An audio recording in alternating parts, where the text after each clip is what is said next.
Now, the change, Keith, in the England team, Dele Alli had that thigh injury. He is back training, but not considered fit enough to start today. But Loftus-Cheek came on the other night, and by all accounts, the verdict was on him that he did very well. But you're a fan of this guy. Yeah, I like him. Eamon's alluded to the balance in the team, or the lack of balance in the team, and I agree. I think this fella will give a little bit more. He'll help Henderson. Just see the position he picks up. Can deal with it physically, because it's not a problem. He's a specimen of an athlete. Little give and go. You can see the turn of pace there.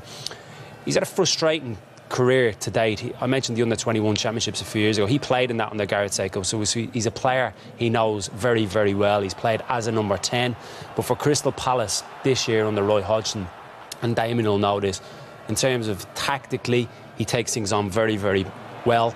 He's got a turn of pace. He gets caught in two minds here, but I just think overall, for the shape of this team, he's the one with a lot to gain today, because the likes of Delph, the likes of Eric Dyer will be too defensive. Dele Alli doesn't want to do the defensive side of things.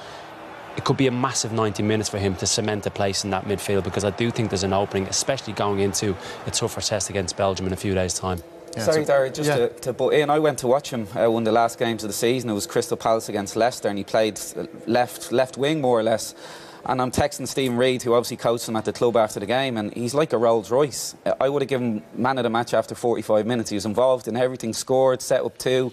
Brilliant, brilliant player. But the thing that jumped out with me was, it didn't look like he got out of second or third gear, and he was still that brilliant. So I think Lampard was hinting at that in the press yesterday. He was bigging him up, but I don't think the lad actually realises how good it's his demeanour, isn't it? He's quite laid back, and you're right. It seems as if he coasts through it at times. I think he's capable of a lot more, and I still rate him highly. See, at Chelsea, he didn't get into the team. He's out on loan with Crystal Palace, and this is the problem for young players, wherever they come from.